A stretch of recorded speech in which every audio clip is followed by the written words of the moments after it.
క్లేషనే. అందువల్ల ఖచ్చితంగా ఇలాగే జరిగిందని అయితే ఎవరము చెప్పలేము. భారత్తో జరిగిన ఈ యుద్ధంలో పాకిస్తాన్కి సపోర్ట్ చేసింది టర్కీ. డ్రోన్లు మాత్రమే కాదు, సైనికులను కూడా పంపించిందట సార్. ఆపరేషన్ సింధూర్లో భాగంగా భారత్ చేసిన ఈ ఆపరేషన్లో ఒక ఇద్దరు టర్కీ జవాన్లు కూడా మృతి చెందినట్టు వార్తలు వస్తూ ఉన్నాయి.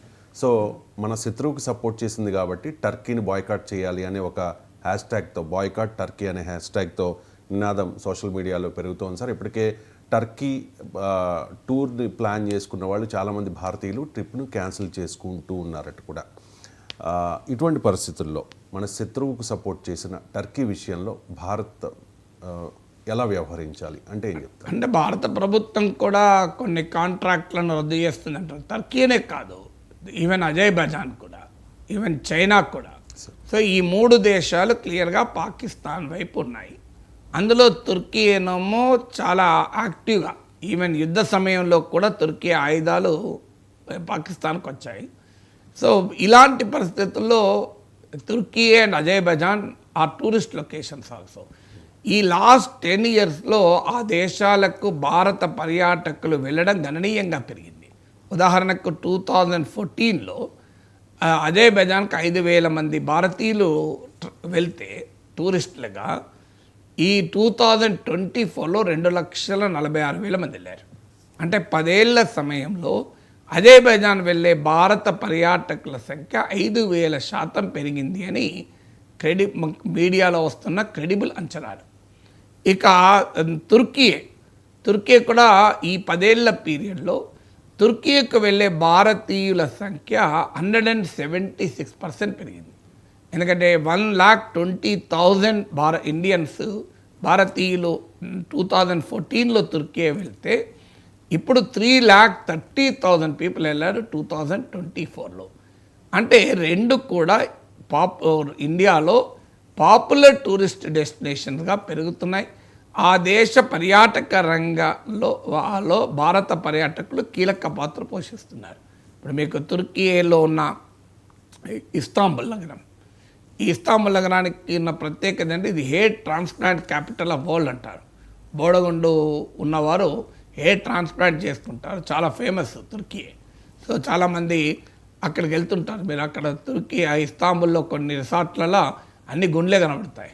సో ఇట్లా Turkey has its own uniqueness. So అందువల్ల తుర్కీ ఈ ఎర్దోగాన్ వచ్చాక మత ఛాందసవాద దేశమైంది, కానీ ఇస్లామిక్ ప్రపంచంలో ఒక మోడర్న్ ఎకానమీగా, మోడర్న్ కంట్రీగా తుర్కీ ఎమర్జ్ అవుతూ వచ్చింది. అందువల్ల మీకు తుర్కీకు టూరిస్టుల ఫ్లో కూడా వరల్డ్ వైడ్గా ఉంటుంది. సో అందువల్ల ఇప్పుడు బాయ్కాట్ తుర్కీ, బాయ్కాట్ అజర్బైజాన్ అంటూ బాగా నడుస్తోంది. నిజమే, ఇది భావోద్వేగం సహజంగా ఉంటుంది. ఎందుకంటే ఇలాంటి సమయంలో మన దేశానికి వ్యతిరేకంగా పాకిస్తాన్కు సహకరించిన వారిని సంగతి తేల్చాలి అనేటువంటి ఎమోషన్ ఉంటుంది. ఎమోషను ఎంతవరకు ఉంటుంది అనేది క్వశ్చన్ మార్కే. ఇప్పుడు చైనా గెలవాన్లో తర్వాత చైనా ఇలాగే బాయ్కాట్ చైనా అని పెద్ద ఎత్తున జరిగింది. ఈవెన్ బాల్కనీల నుంచి మేడ్ ఇన్ చైనా టీవీలను బయటపడేస్తూ వీడియోలు పెట్టారు సోషల్ మీడియాలో, తమ దేశభక్తిని ప్రదర్శించుకున్నారు. ఏం జరిగింది? ఇప్పుడు గాల్వాన్ ఇన్సిడెంట్ తర్వాత రికార్డు స్థాయిలో చైనా నుంచి ఇండియాకి ఇంపోర్ట్స్ పెరిగాయి.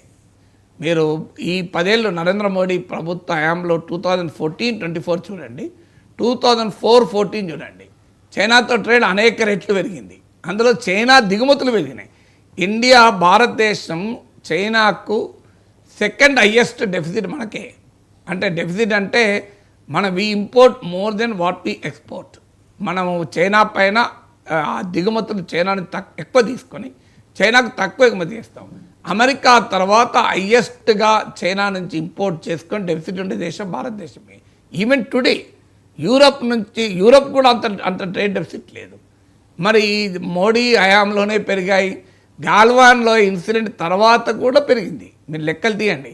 ఇమీడియట్గా గాల్వాన్ ఇన్సిడెంట్ జరిగాక కొంతసేపు ఎమోషన్ మీకు గుర్తుండే ఉంటుంది. ఈవెన్ యాప్లను కూడా బ్యాన్ చేశారు. ఈవెన్ ఐపీఎల్కు స్పాన్సర్ చేసే యాప్ను కూడా ఆ కంపెనీలు కూడా మారిపోయాయి.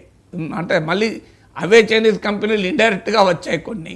మీకు ఆ రోజుల్లో ఆర్నబ్ గోస్వామి షో చైనా పైన భయంకరంగా విరుచుకుపడుతూ అంతు చూస్తాం చైనా అంటూ దేశభక్తిని వీరోచితంగా ప్రదర్శించాడు.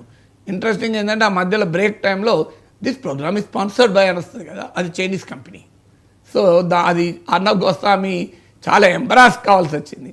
So Chinese company sponsored show అది, దానికి యాంటీ చైనా తనను మించిన దేశభక్తులు లేదంటూ అర్నబ్ గోస్వామి వీరావేశం ప్రదర్శిస్తే సోషల్ మీడియాలో పెద్ద అటాక్ జరిగితే ఆఖరికి ఆ చైనీస్ కంపెనీ అడ్వర్టైజ్మెంట్ తీసేశారు.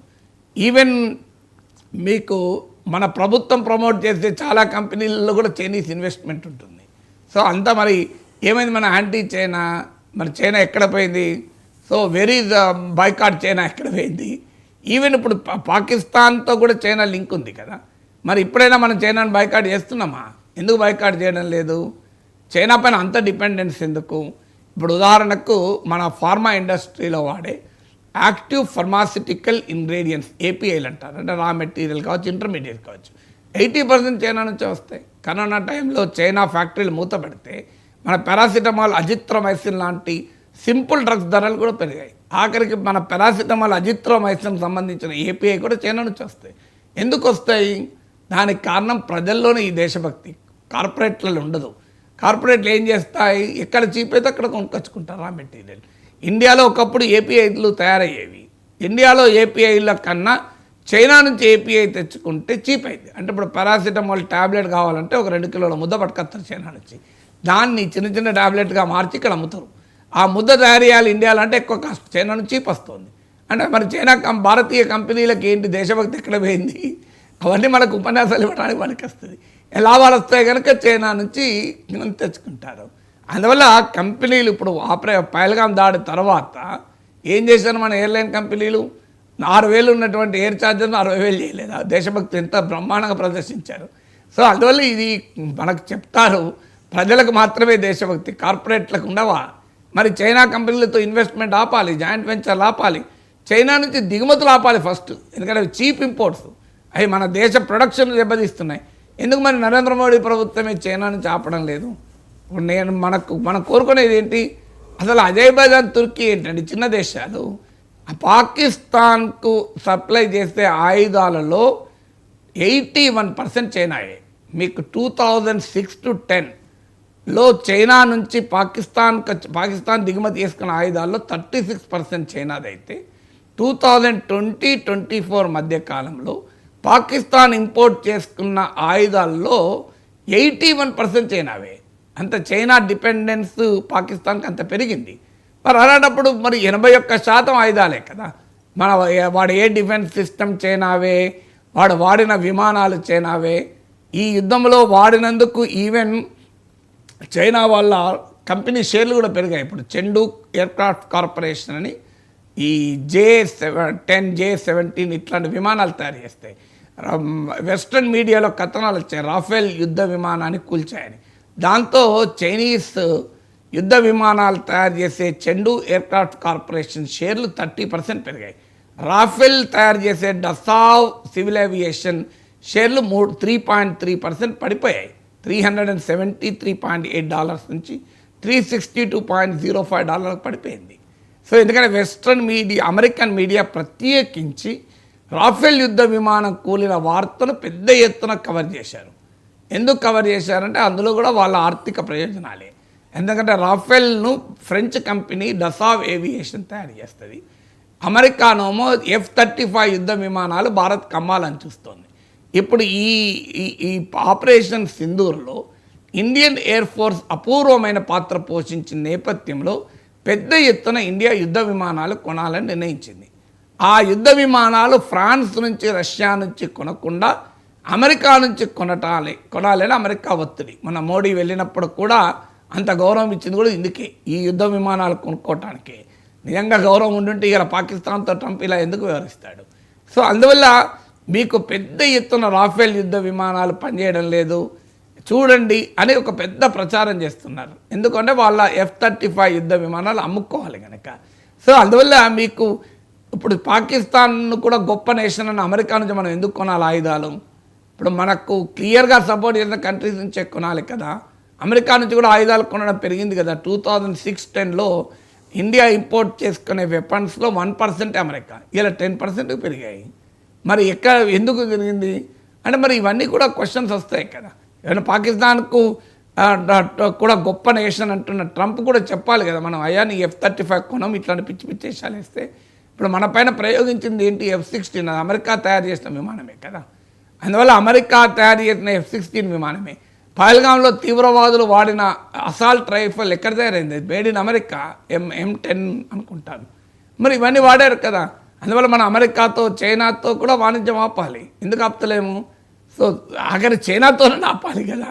అందువల్ల ఇప్పుడు ఇమీడియట్గా ఈ భావావేశం ఉంటుంది, ఉండాలి కూడా. సహజంగానే మన శత్రువుకు సపోర్ట్ చేయని తుర్కీకి మనకి ఎందుకు వెళ్ళాలి? అజర్బైజాన్కి ఎందుకు వెళ్ళాలి?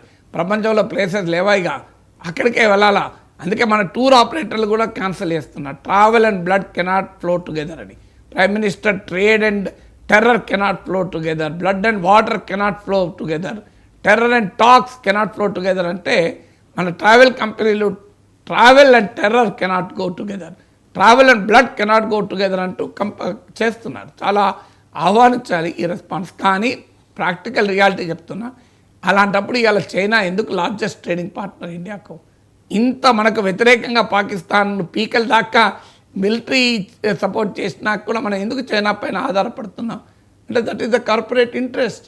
సో ప్రజల ఇంట్రెస్ట్ ఎక్కడుంది ఇక్కడ? అందువల్ల ఇవన్నీ కొంతకాలం ఈ ఎమోషన్ ఉంటుంది.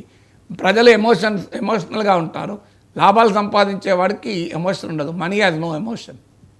Right sir. ఇక అణ్వస్త్ర యుద్ధాన్ని నేనే ఆపాను, 2 దేశాలతో మాట్లాడి కాల్పుల విరమణకు ఒప్పించాను, భారత్ పాకిస్తాన్ కలిసి డిన్నర్ చేయాలి,